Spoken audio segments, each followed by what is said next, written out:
So I bought a pair of these ESP32 based LoRa boards a while back, and they sat on the bench for a while gathering dust. So I thought I'd do in this video, some ESP-IDF programming with them, and in particular look at the LoRa or long-range communications protocol. So firstly, a few notes on LoRa, and LoRa, which stands for long range, is a proprietary low power, low bandwidth WAN modulation protocol. Now these boards that you can see here, here use the Semtech SX1276 LoRa modem IC, and I'll include a link below to that. Note that to be FCC legal in the US and Australia, you need to use specifically the 915 megahertz variety. 868 megahertz is the frequency in use in the EU, and there are other varieties, 433 megahertz and so on and so forth. So to be legal in the US, though, you have to use the 9 to 15 megahertz variety. LoRa uses a frequency hopping spectrum mechanism to communicate and to avoid other users on the band. There's no authentication or encryption protocols baked into LoRa beyond what you do yourself.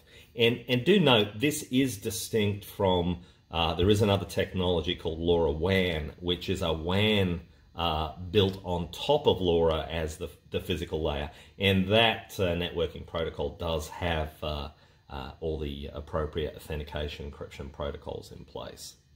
So I'm on the Espressif homepage here, their hardware reference page, and ESP32 is basically a system on a chip produced by the Chinese company Espressif, and it has the following features on the chip, and you'll see with these features they're more oriented towards the Internet of Things style of technology. So it has Wi-Fi and Bluetooth, the processor is dual-core 32-bit. It has an ultra-low power coprocessor also that allows it to go into deep sleep mode and conserve power that way, and also has the kind of peripheral support that we've seen elsewhere, GPIO, I2C, I2S, SPI, and so on and so forth.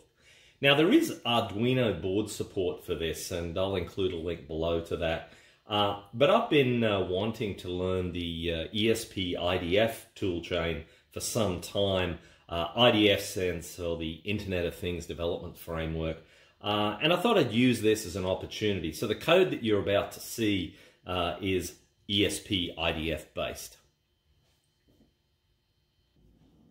So let's do a bit of background on ESP-IDF. So ESP-IDF, or as I said earlier, the Internet of Things Development Framework, is the programming environment for ESP32 based system on chip. So that's the ESP32, ESP32S2, ESP32C3, and so on and so forth. And it provides a C API to access all the supported peripherals, as well as supporting networking, Bluetooth, Wi-Fi. It has FreeRTOS support, and so on and so forth.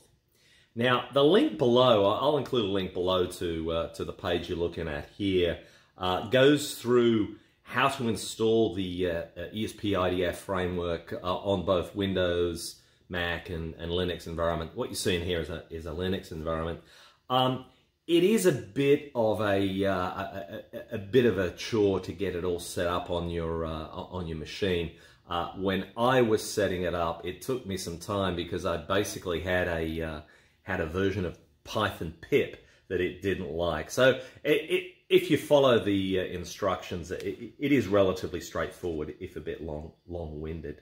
Now, what I've also done is I've been doing the environment in the Eclipse IDE, and there is an Espressif plugin there. It's actually quite a bit simpler to set it up, but one of the pitfalls I noticed with Eclipse is you've got to install it in the Eclipse C IDE, not in the Eclipse C embedded IDE. It doesn't actually work in that variety. So let's have a bit of a closer look at the board I'll be using here. And this is the Heltec Wi-Fi LoRa 32 V2 board. And you can see I've got a pinout diagram right here. The board itself comes with the usual sort of reset and program pins. This here is a 128 by 64 OLED, and that's directly connected to the various pins here. So we've got the OLED on board here.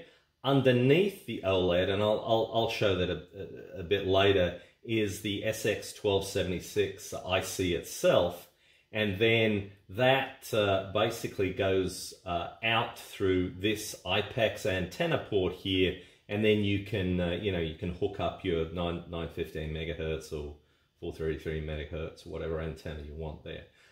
This little antenna here is for the Bluetooth and the Wi-Fi. And as you can see, there's a variety of peripheral support here.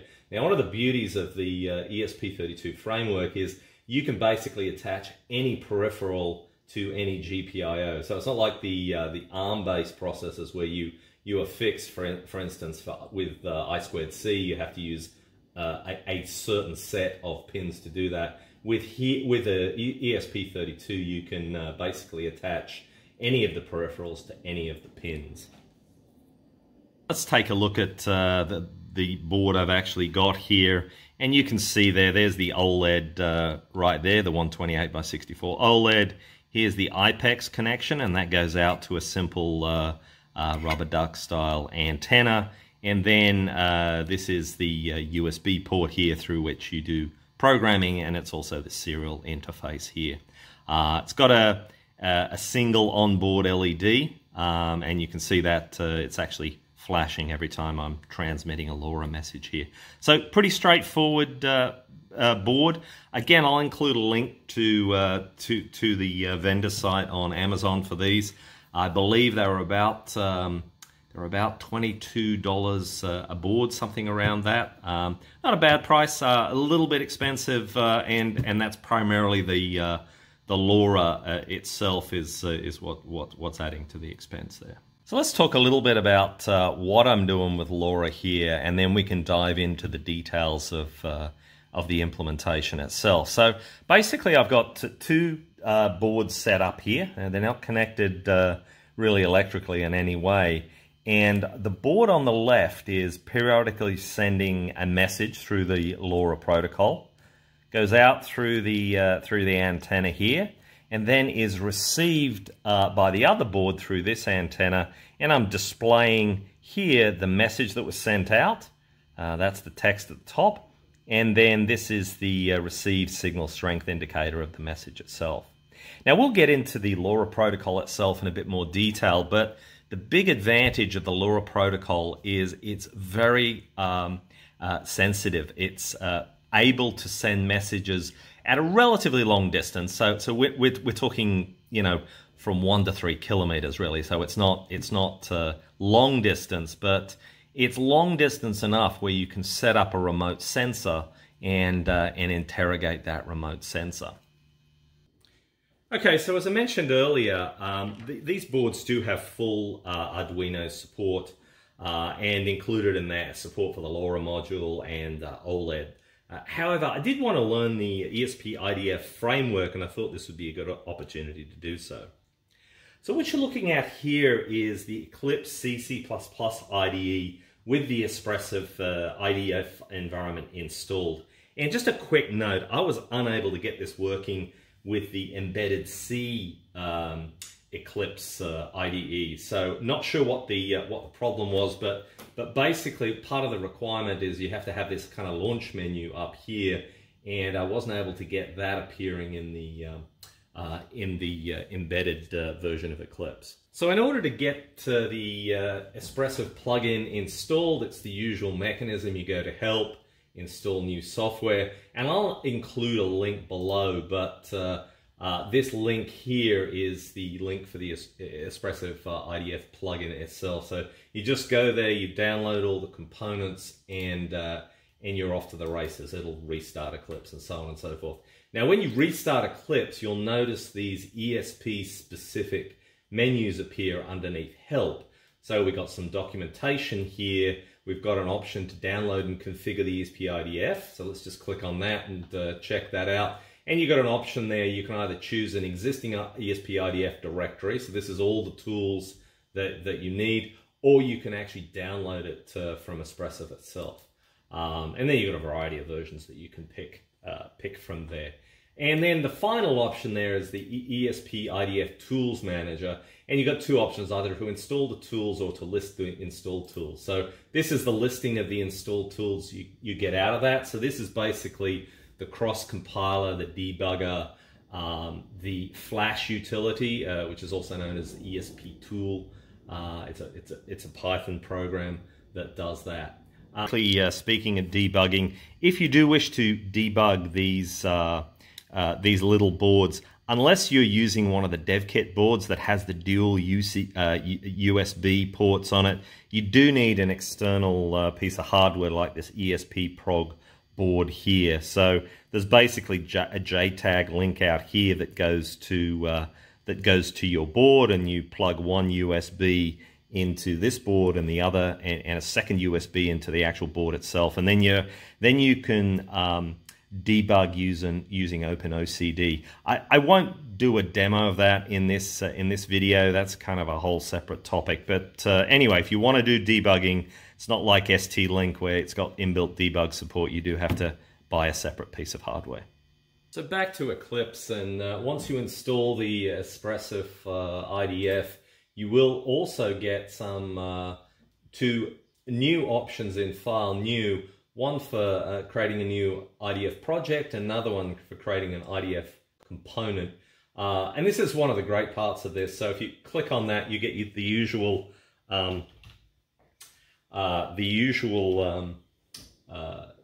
new project dialog here. And when you click next, you'll see here that you can base your new project on a whole pile of examples here that's provided as part of the ESP-IDF toolset. So for instance, I want to look at, for example, I2S support. So I click on I2S, and bear with me, Eclipse has taken this time to be a bit slow. And if I hit finish, it's going to create me a sample project that basically gives an example of the peripheral in use there. Okay, so here's this I2S example project that it's created for me. There we go. It's got a simple example there that shows you how to use I2S. So it's a bit daunting at first, the IDF framework, but once you've got it set up, I found it pretty easy to use. The lack of debugging is a bit of a pain. Like I said, I haven't tried that board just yet, but I'll probably do so down the track. So what we'll do now is let's move on to the code itself, walk through a couple of the peripherals that I'm using to talk to both the LoRa IC as well as the OLED, and we'll move on from there. Okay, so let's start by walking through the LoRa code. So a quick note, I didn't write this LoRa code from scratch, but used the Arduino code as a starting point. And all the code that you're going to see here is up on the GitHub repo, and I'll provide a link down below to that. So the SX1276 LoRa IC is programmed using SPI, and on this board, pins 19, 27, 5, and 18 are connected to the SPI pins MISO, MOSI, clock, and chip select respectively.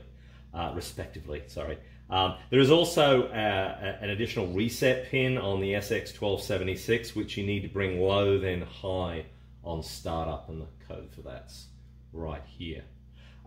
So what you see here in these two sections here is the SPI initialization. So you start out with the initializing the bus config, and in the bus config you specify the MISO, MOSI's clock pins, as well as the maximum transfer size and some associated flags.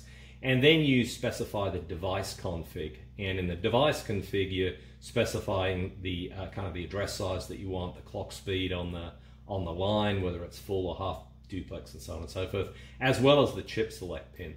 So the idea being that you would, for a given SPI interface, you'd have a single bus config but potentially many device configs for different devices.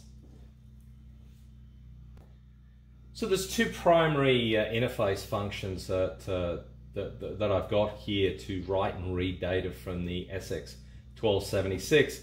And I've got simple write register and read register to read and write data from the chip. And you can see here they're relatively straightforward.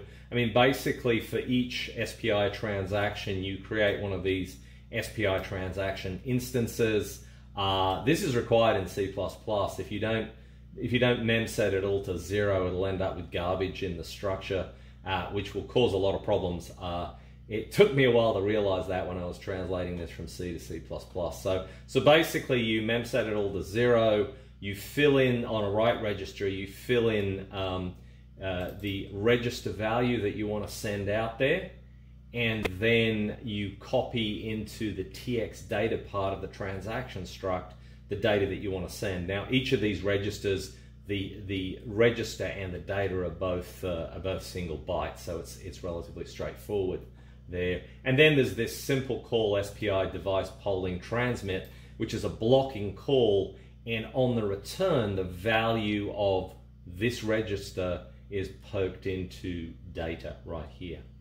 So then similarly on read register, so in this case I want to pass in a register and get its value back. So I create my transaction, memset it all to 0, and then one thing to note here on a read, on the address for the read side needs to have it's the lower 7 bits. On the right side, you need to set a 1 in the 8th bit of the register. But in any case, similar structure. Basically, you populate it in there, and then you fire off the transaction, and then the result of that read appears in RX data, and then that gets mem-copied over to this result here, which is then returned to the caller. So moving back to the initialization function here, and this is called on construction, and basically the first thing it does is puts the SX1276 into sleep mode, and it needs to be in sleep mode to change any of the core register attributes like the operating frequency and so on and so forth. So puts it into sleep mode, it then resets the FIFO registers, and then moves on to these three sort of critical functions here to set the spreading factor, the signal bandwidth, and the sync word. And those three are worth a topic in themselves. So let's move on to the meaning of those. Okay, so I'm in the SX1276 manual here, and it describes in great detail how the chip goes about sending the information, all the registers involved, and again, links below to all this information.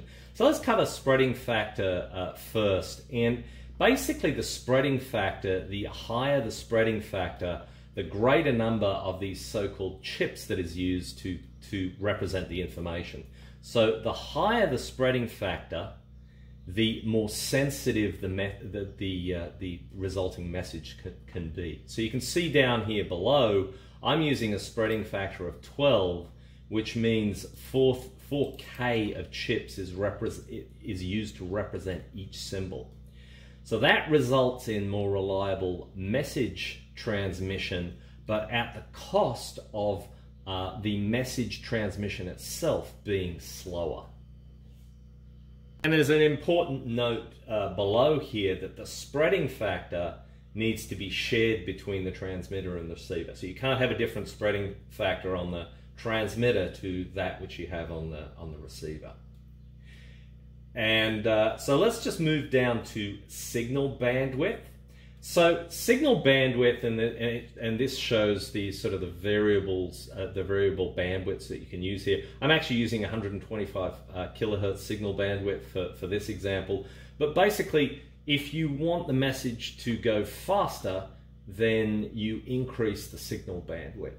So the narrower the signal bandwidth, the longer the transmission is going to take. The broader the signal bandwidth, the shorter the transmission is going to take. And this little table here gives you some kind of nominal bits per second for each of those bandwidths at a spreading factor of 12, which is the maximum. So you can see here at 125 kilohertz, we've got a nominal bits per second of around about 293. So another interesting factor with the SX1276 is you can vary the transmitter power anywhere from 0 to plus 20 dBm. And this function here takes care of that, and it's kind of a little convoluted, but basically there are two output pins on the SX1276. There is the RFO pin, the so-called RFO pin, and there is the PA boost pin. Now on the RFO pin, you can get up to plus 14 dBm. On the boost pin, you can get up to plus 20 dBm. And let's just go over to the schematic so we can see those and how they're laid out on the. So here's the schematic for the Heltec LoRa 32 board here, and this right in the center here is the SX1276, and you can see there are two output pins here for high frequency, which is kind of anything above 500 megahertz here. So we've got the RFO pin here, and we've got the PA boost pin. So the RFO pin is the one that's limited to 14 dBm. If you want to go up to 20 dBm, this is the pin that the signal goes out of. Now, one of the interesting things that I've noticed on these boards, and I don't know whether it's something specific to just my board, is I've noticed that this connection here isn't there at all on the board. So in other words, on the board, only the PA boost pin is connected. So, and I've had a look at the board. There's a place there for what looks like a resistor, and there's nothing populated on the board. So I don't know if that's a deliberate, that's a deliberate thing to cut off this pin. But basically, if you're using these LoRa 32 boards from Heltec, you cannot use the RFO feature on this. You have to use the PA boost feature. So in other words, if we just go back to the code here, when you call set TX power, you specify this output pin, which can be one of either PA output pin or PA boost, and only PA boost works in this case. I mean, it's not a bad thing. Basically, you can, on the PA boost pin, you can deliver anywhere between 5 dBm and 20 dBm, so you're not losing out on anything. But if you wanted to sort of operate in a sort of an ultra low current draw mode, then you don't have that capability available to you. I'm not going to go into a lot more detail on the code. It's all there for you to read if you want. And please, if you have any questions, write down in the comments. Like I said, I took the majority of this code from the existing Arduino code, so I didn't have a lot of thinking to do here, which was fortunate. So let's just move on to write and how that happens. So basically, the write function's pretty straightforward. You populate.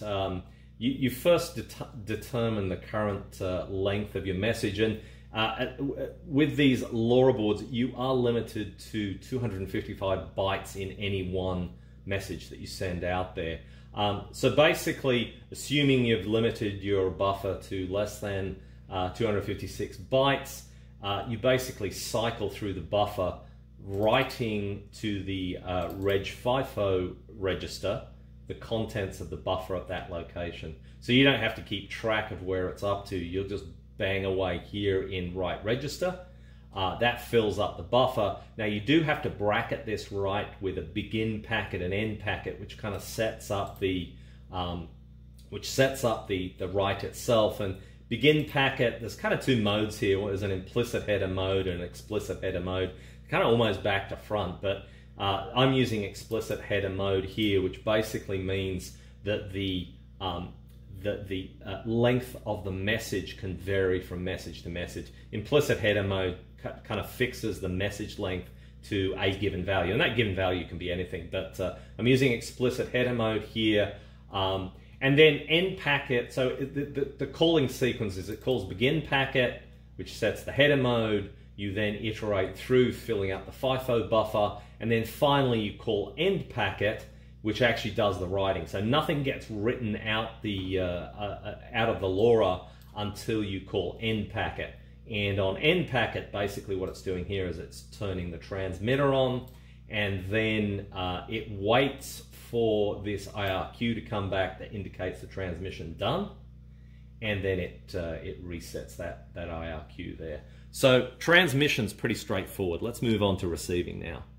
So for reading, the things are a little more complicated. And again, this is from the SX1276 manual. So basically, with read, you have two distinct modes: an interrupt-driven mode, or so-called continuous mode, or a kind of a one-shot mode. And basically, the way these work is the single mode. It's like a blocking read. So basically, you fire off the read. You've got a timeout there that you can set, but basically that'll block until you get a message appearing on LoRa. And then the continuous mode, you basically register an IRQ on a specific pin called the DIO1 pin on the SX1276, and you wait for that pin to go high. Once that pin goes high, there's data to be read there. So just moving back to the code here, so here's where I'm initializing that IRQ there. So what's going to happen is DIO is the actual GPIO number of the pin that is attached to the SX1276 DIO pin, and I'm basically setting up an ISR on this that calls GPIO ISR handler when data arrives, and all I'm doing when data arrives is setting this data received to be true. Once data received is true, it then comes back into handle data received right here, and then you can see this code here basically sucks the data off that's available.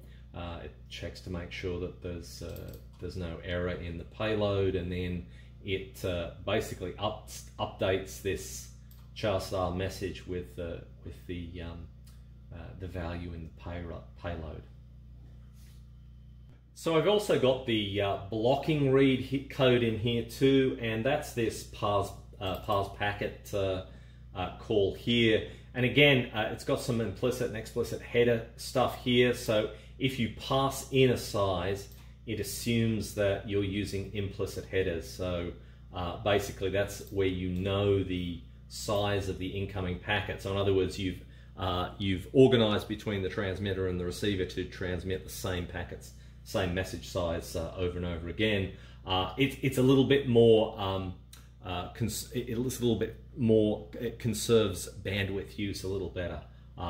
Again, as I said, I'm using explicit mode all throughout this, and you can see here in parse packet, it does something very similar to the continuous mode, where basically it waits for the, it checks to see if there's any messages, any data available, and if there's data available, it basically pulls it off the this RX number of bytes here, which gets the packet length, and then separately. So all this function does is it returns the number of bytes that's actually been received, and then the caller basically uses the read function, which is up here, if I recall correct. There is the read function right there, and you can see there it basically reads bytes off the using the reg FIFO. So that's a full picture of how to write, how to read, how to set power, how to initialize. What I might move on to next is I'll just quickly walk through the OLED support that I've got in here. OLED, the OLED peripheral on there uses I2C as the interface. So it was another example of it's a peripheral I wanted to learn at ESP-IDF. So I'll walk quickly through that, and then what I might do is I'm going to do a bit of a I'm going to go for a bit of a drive, and we're going to see how far I can actually get. So anyway, that's to come right up. So here I am in the OLED code here, and again, I'm no I didn't originate this code. I stole it off the existing Arduino SSD 1306 support. So the OLED on there is just kind of one of the standard 128 by 64 pixel OLEDs. It's hooked up by default to to a pair of I2C pins on the board. And so again, like the SPI, the first step that we have to do here is initialize the I2C interface. You can see here I'm passing in the SDA and SCL pins here together with the clock speed, and then calling I2C param config. And then there are a similar set of functions. If I just go here, because it's an OLED, I don't have to read anything. I only have to write stuff there. So you can see here I've got a similar function to the SPI one that takes in a register and a value and uses I2C to transmit it. Now, the kind of painful thing, so this is the ESP-IDF framework here. It's a little low level, the I2C interface here. So you can see here, I start the I2C command here, but then I'm actually, that actually is transmitting the I2C start bit. So this is very low level stuff here. I'm kind of not used to programming at this level with I2C. So you can see I fire off the start bit, and then I write a byte out there that's the address, that's the peripheral address, and I'm expecting an ACBAT if there's one there. So any of these could fail, obviously. There could be no peripheral on there, and then I finally do I2C master write with the in this case I'm writing a register, so I want to fire off the register and then the value, and you can see there I'm firing off the command, and then I basically fire off the value also. So interesting, kind of low level there. I mean, obviously comparing this to the STM peripheral libraries, I mean the registers are obviously at this low level, but the HAL interface is at a bit of a higher level than this. Interesting difference.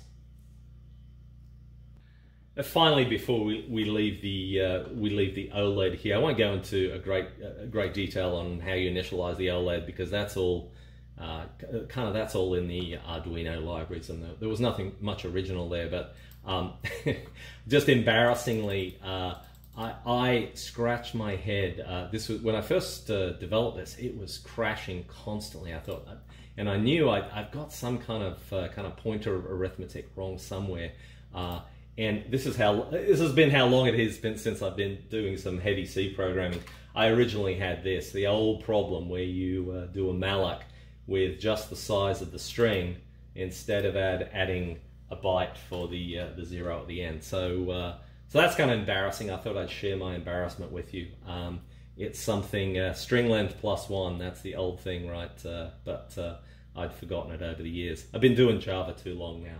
But anyway, so what we'll do now is we've gone through the LoRa, we've gone through the OLED. I might do a little bit of a distance check now, go out and do a drive in the car, see how far I can get, and we'll see about the claims of LoRa, how far you can actually get.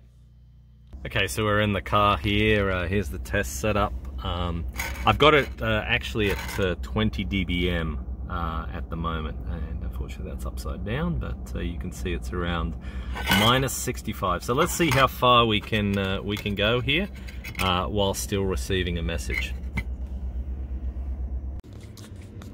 Okay, so we're about probably 3 blocks away, and this is kind of on the edge of its transmission there. So you can see there the RSSI is down to -136. And if I go a little bit further, it does fade out. So it's about, I'll kind of measure the exact distance when I get home, but you know, that's basically in an urban setting with the antennas placed how they are, which is, you know, fairly low down. That's what you can get. Now, obviously, if you place the antenna up a little bit higher, you're going to get better results. But you know, the thing to remember about at least the frequency that we're transmitting out here is it's very much line of sight. Now certainly I could improve things, as I said, height of antenna, could put a better antenna on there, we can improve things, but I guess out of the box, it's 2 to 3 blocks in an urban setting. And again, with the test setup, that was using full power 20 dBm. and maximum spreading factor with a 125 kilohertz bandwidth. So anyway, what I'll do is I'll go back home and I'll kind of measure the exact distance, and then we'll wrap it up. Okay, so let's wrap finally on the test setup. So I measured it on Google Maps, and it was about 1,700 feet, or half a kilometer. About 3 and a bit blocks away is what we got to. Now, again, that's there's a lot of houses in the way. The antennas are quite small; they're not very high, so that's pretty reasonable, I think. 500 meters or so to for this sort of thing. But anyway, that's a wrap for now. I'll include all the links that I discussed earlier in the section below, and I hope you enjoyed this video.